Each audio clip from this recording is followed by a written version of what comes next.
Good morning, and thank you for joining us today. I am Jennifer Mitchell, and I am responsible for the district's educational resources. Today, we have Tom Frick, our Division Director of the Division of Strategic Planning and Initiatives, and Steve Fitzgibbons, an Intergovernmental Planner, and they are going to be talking about resiliency at the St. Johns River Water Management District. I would like to thank you all for your attendance today, and I hope that you will join us for our future webinars. Next week's is a presentation about algal blooms with Tiffany Trent, and she will be talking about how the district is monitoring the water quality and innovative projects that we're doing to treat those algal blooms and reduce their occurrence.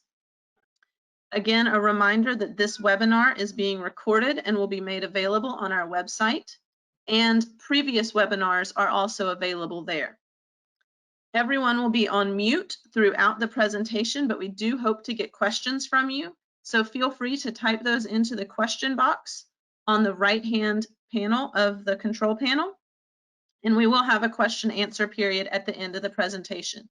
If we do not get to your question during the meeting, we will reach out to you to get an answer.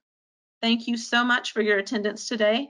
And Tom, thank you so much for your presentation. Thank you, Jennifer, and thank you.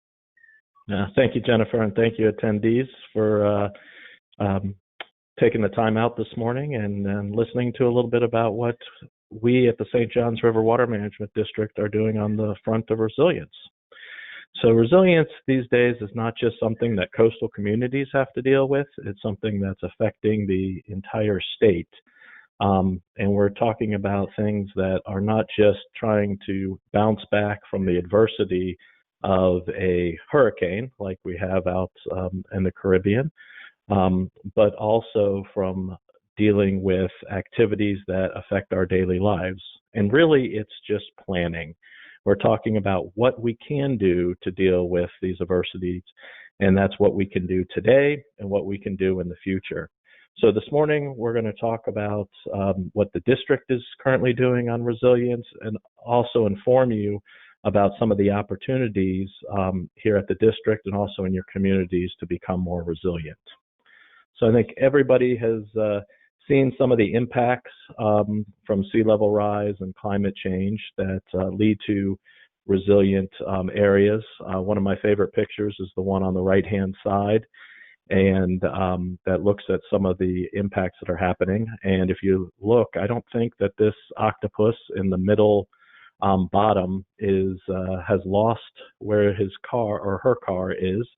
But really, what you can't see in this picture is the grate, the stormwater grate that's right next to the octopus.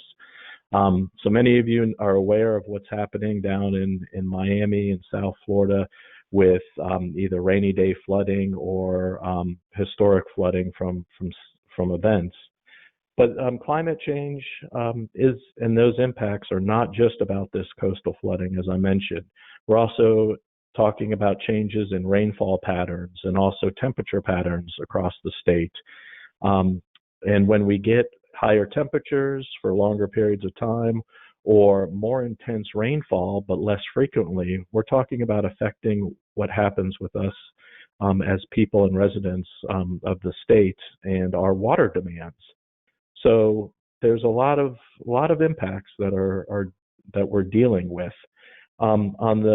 On the side of our ecology and habitat, we know that these changes that we're talking about are changing the hydrology and where water is and for how long, which can not only deal with the flooding, but also can deal with things such as saltwater intrusion in our coastal and inland communities, which in our aquifers, which we depend on as part of our drinking water supply.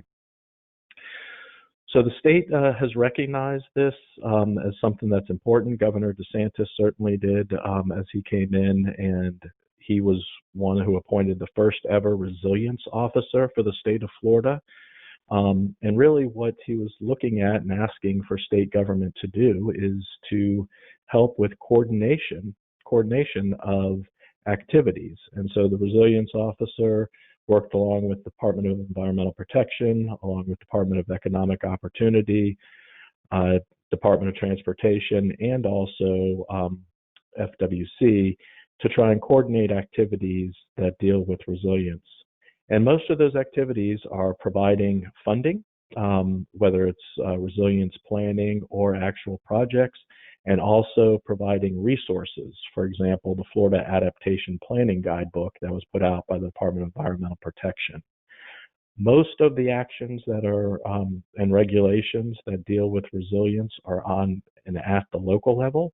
And so, Steve, why don't you tell us a little bit about locally what needs to happen? Sure. Thank you, Tom. Good morning, everyone. My name is Steve Fitzgibbons, and I'm an intergovernmental planner with the Water Management District's Division of Strategic Planning and Initiatives. As Tom just said, he touched on some of the state's actions related to resiliency. So let me very quickly summarize some of the resiliency and adaptation planning actions related to local government planning. One piece of background to be aware of is that in Florida, all local governments are required to use a legislatively mandated planning process that requires each local government to adopt and maintain a comprehensive land use plan. A comprehensive plan is the local government's key driver of development. And in a nutshell, a comprehensive plan basically dictates how and where development can occur at the local level. For many years, Florida law has required local comprehensive plans to address various environmentally related topics. But within the past several years, the state has enacted legislation that requires or encourages local governments to take actions related to adaptation planning and resiliency. One of the legislative actions the state took is referred to as the Peril Flood Act. This law added new comprehensive planning requirements related to coastal flooding and the related impacts of sea level rise.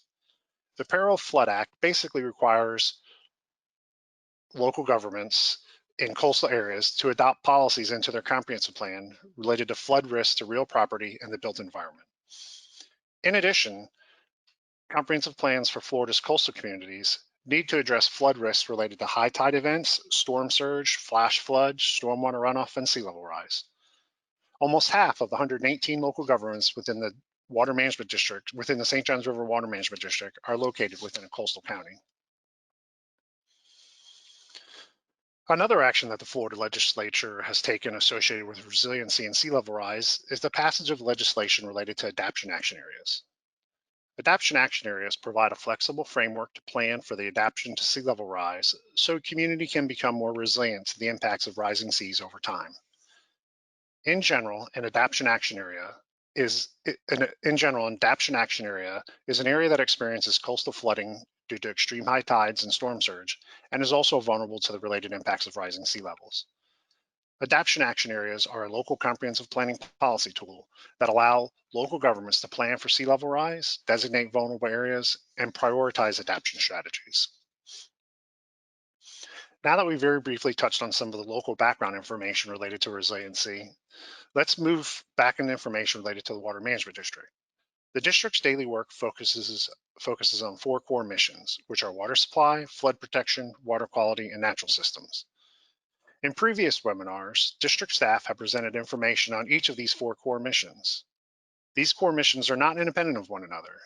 In fact, many of the activities that we do encompass more than one aspect of each of these core missions. Now I'm going to turn it back over to Tom Frick, who will go into more detail on the district's resiliency-related activities. Back to you, Tom. Thanks, Steve. So I'll go through what the St. Johns River Water Management District is doing on our resilience. And as Steve mentioned, the 4 core missions.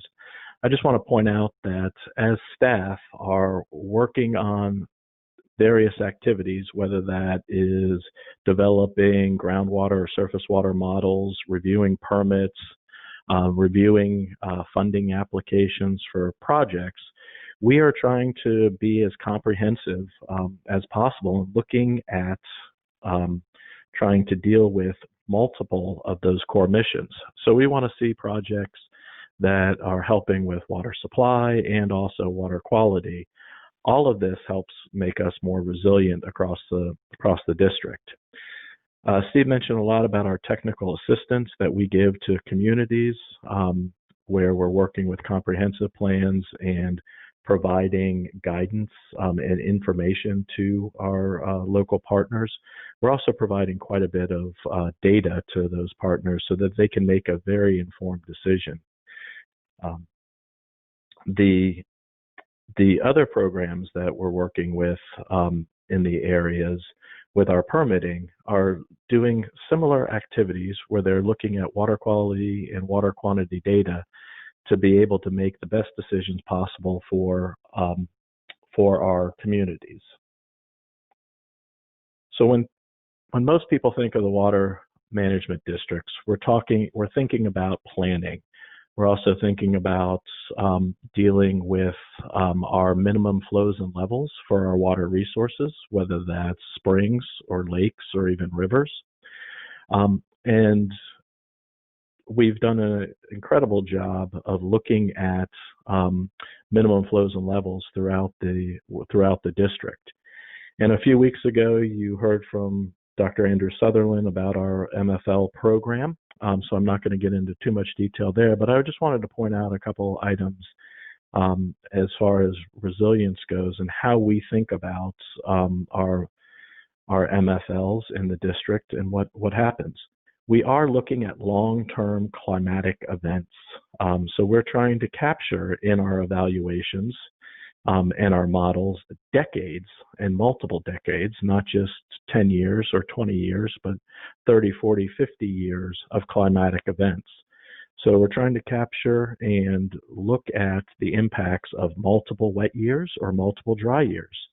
And so that's part of our evaluation when we're looking at the impacts to water resources, whether that's the wetland functions, and oftentimes our MFLs are set to those wetland functions, or whether it's saltwater intrusion into either our rivers as it moves up those systems and may impact our habitats.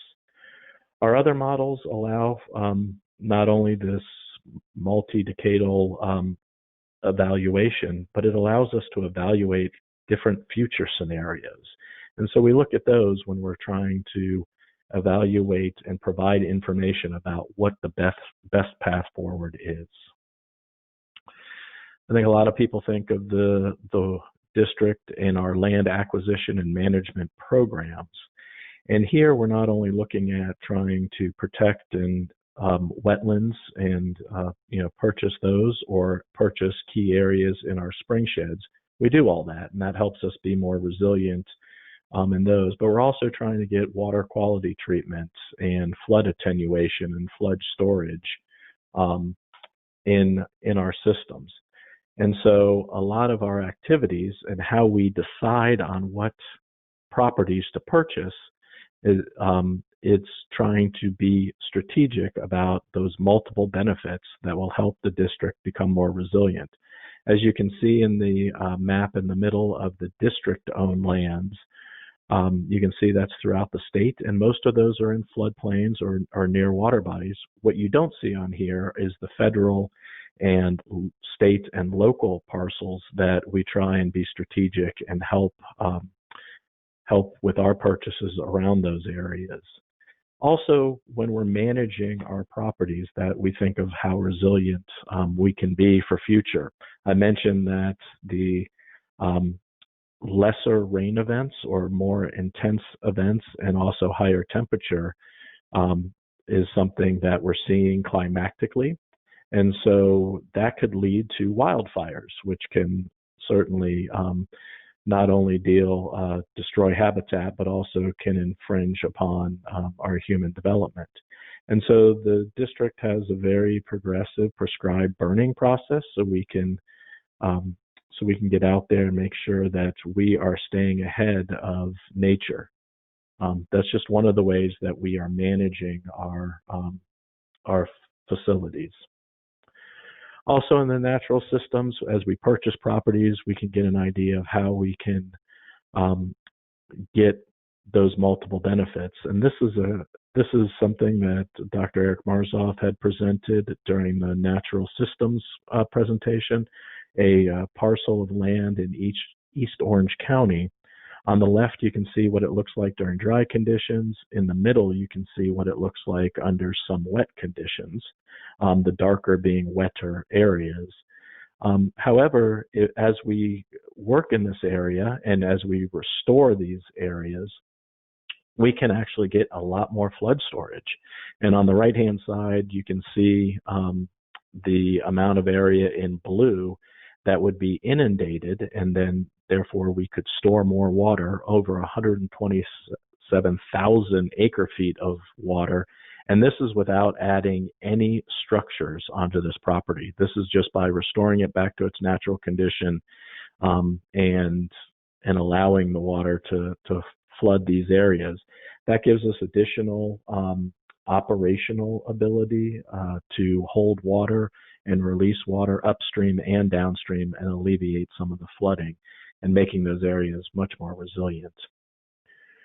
Also think about not only this floodplain restoration, like on the left-hand side, we're looking at a picture of activities in Thomas Creek in Nassau County, where our acquisition and also restoration alleviated flooding on over 500 acres of adjacent property.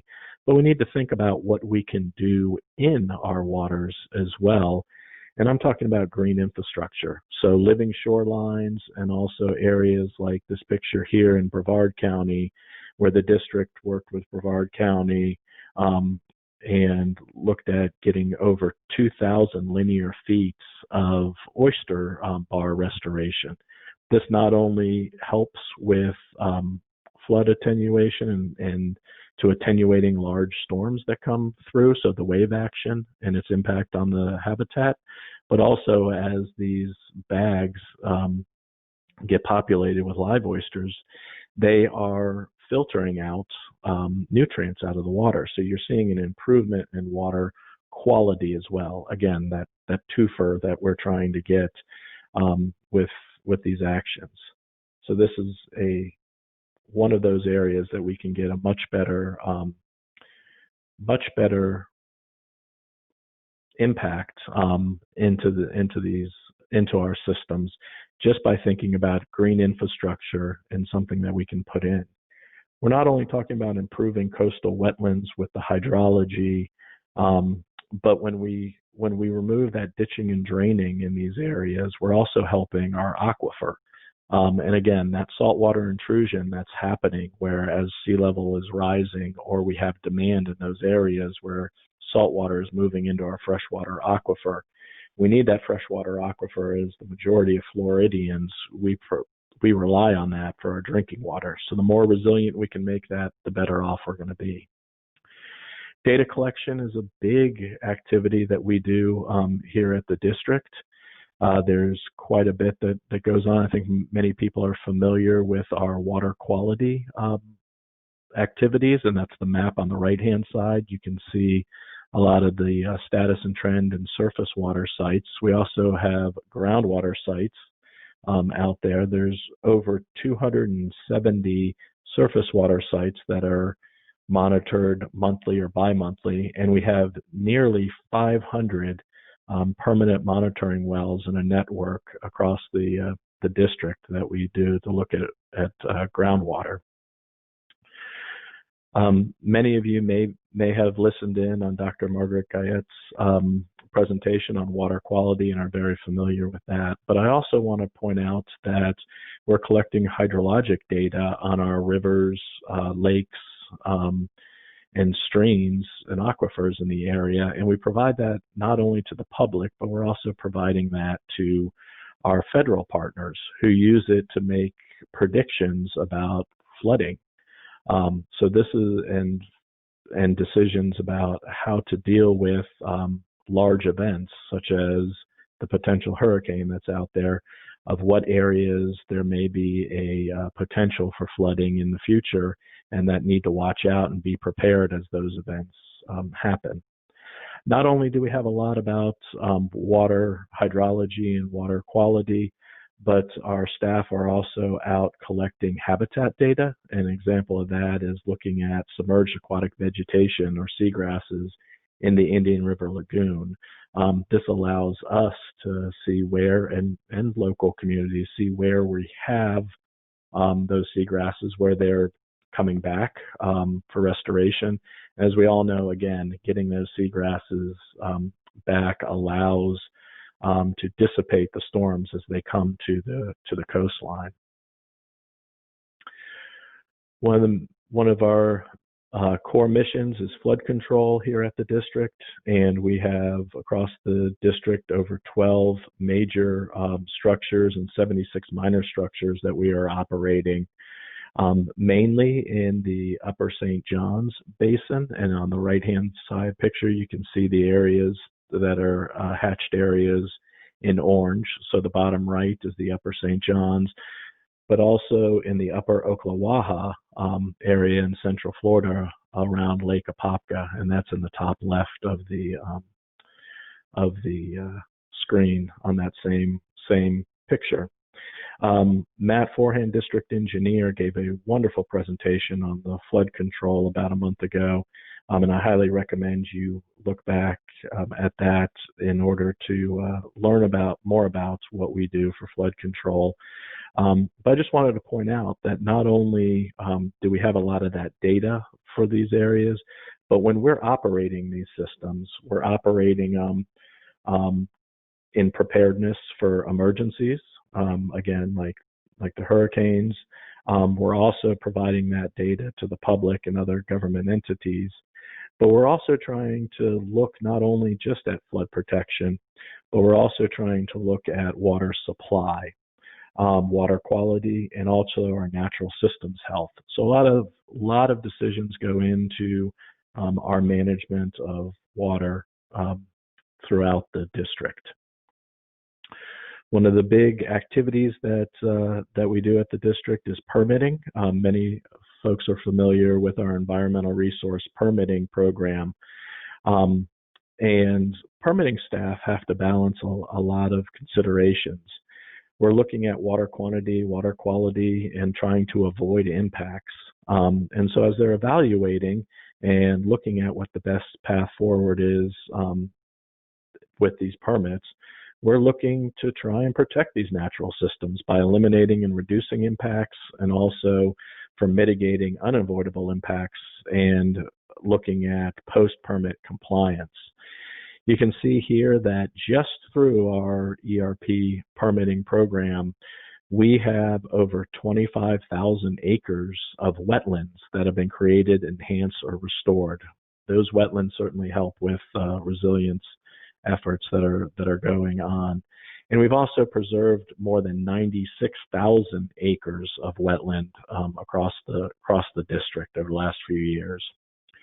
Our consumptive use permitting, well, we're looking at water withdrawals that are needed.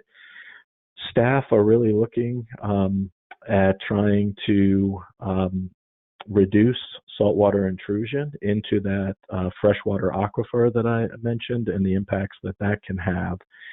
And so staff are evaluating, monitoring, and production wells in those areas to make sure that we're not seeing more saltwater into that. We're also looking at trying to encourage decreasing that demand on groundwater. And we do that by maximizing alternative water sources, whether that's through reclaimed water or trying to enhance aquifer recharge back into our system.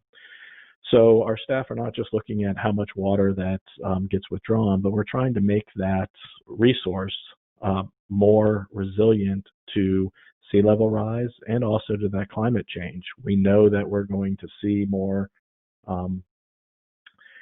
dry events for longer periods of time, and so we want to make sure that the Floridan aquifer, where we will rely on that fresh water, is available for all of our water suppliers. Now, I mentioned water supply. People ask whether water supply is a resilience, and I say absolutely. That aquifer needs to be resilient to all of these natural or increased impacts to them, whether that's again through the more intense rain, longer dry periods, longer higher temperatures, which increase the demand on our aquifers. So we need to be working with our water suppliers to make sure that we are being as resilient as possible. Water supply, as it says right there in the name, regional water supply planning, it's really planning. It's working through the scenarios in the future and looking out 20 years and making sure that our resources are going to be available at that time. And just to give you all a glimmer of hope out there, we just published our water use survey. And if you looked at the district, across the entire district over the last 10 years, population has gone up by 11% across the district, but the water demand has gone down 9%, or the water use has gone down 9% over that same 10-year period. So conservation is part of that and is a big part of it. And that's one of the major ways we're going to continue to have our aquifer to be resilient to both those natural and also the demand as population grows. The Water Management District has a very robust cost-share program. We partner with local governments. As Steve mentioned, local governments are the ones that not only have to do the planning, but they're the ones that have to deal with the impacts to a lot of their older structures and developments in their areas. So the district over the last 7 years has really enjoyed that partnership. Over 274 projects, $500 million of total investment. That's from the Water Management District, the state, and local governments. And not only are we talking about a nutrient reduction of phosphorus of nearly 300,000 pounds per year and nitrogen of over 1.6 million pounds per year, but we're also talking about making additional water available through alternative water supply. We've made over 150 million gallons per day available, and also conserving water. Over 8.3 million gallons per day of water has been conserved through our cost-share program over the last 7 years. And the picture you see here is a project that we've worked with the city of St. Augustine on one of their resilience, where they were seeing sunny day flooding in their communities in an area called Davis Shore in St. Augustine. This is an older community, and basically with sea level rise, they've been seeing that the tides have been backing up into the streets, and the streets were wet during the day. So they went through a process and got some grant funding from the district, this cost share funding, to put in these check valves in order to stop that backflow from the tides. And last but certainly not least is communicating with the public. This is something that with resiliency, we need to be communicating with the public, because as I mentioned, really resiliency is planning, and planning is communication.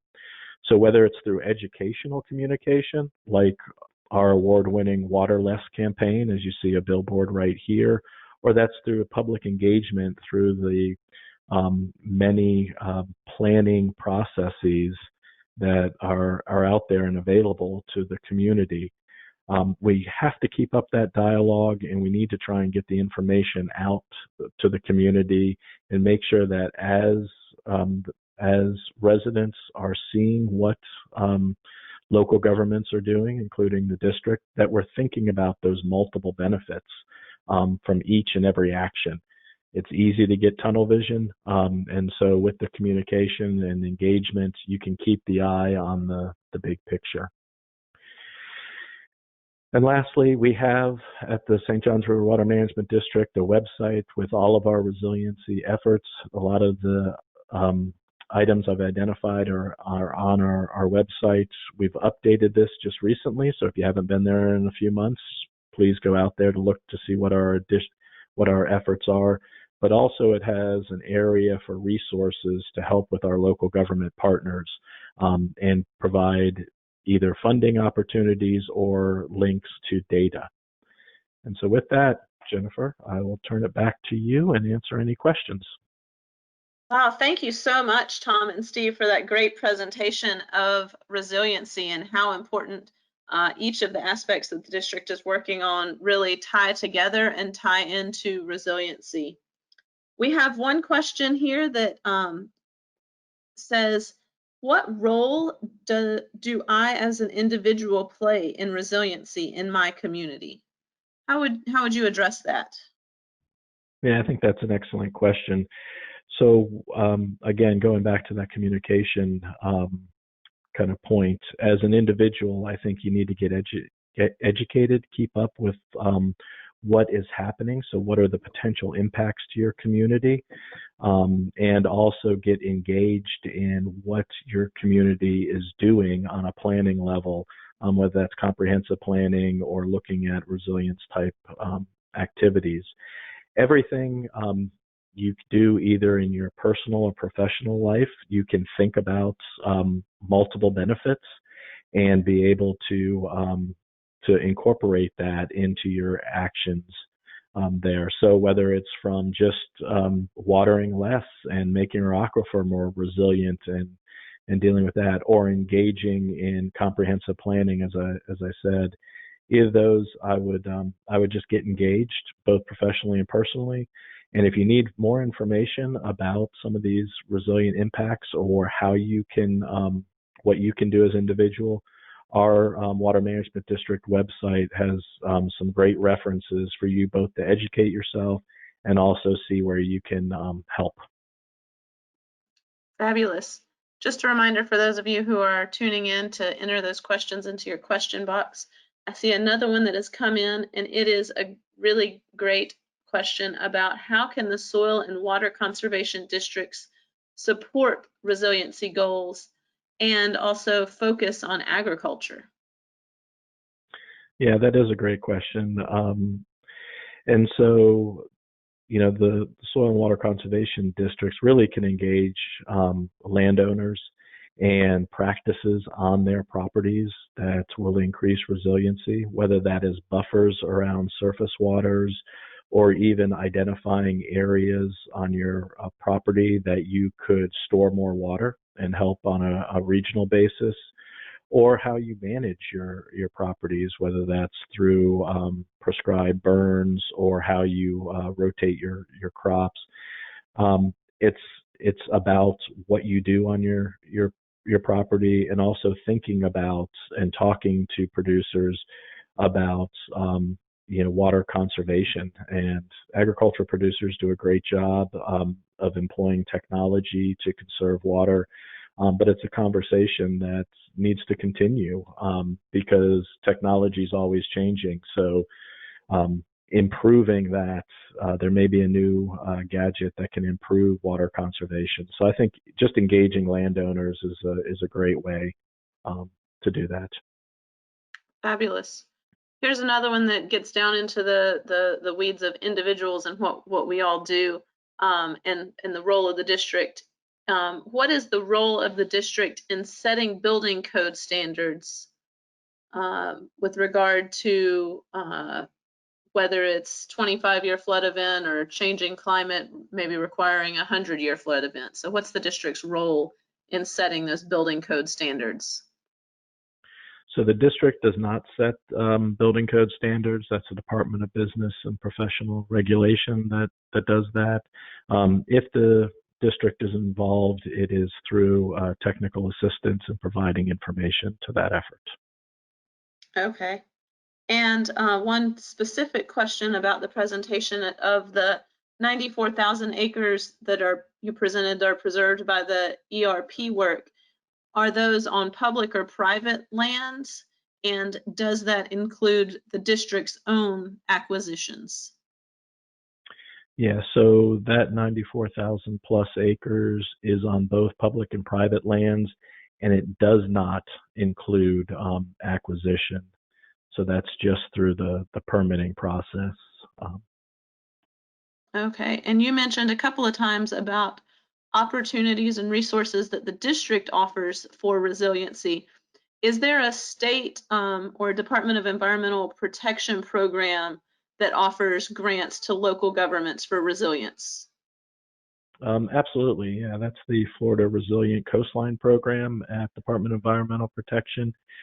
You can get to that through a link on our website. The website I have right here, and I do know that they have grant opportunities, and one of those is actually opening August 1st, so just around the corner.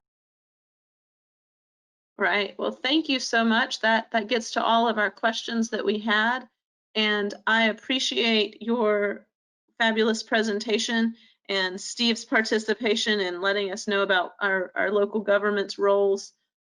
Thank you both for your participation, and attendees, thank you for participating. We hope that you will tune in for future webinars as well and tell your friends about them. Thank you so much.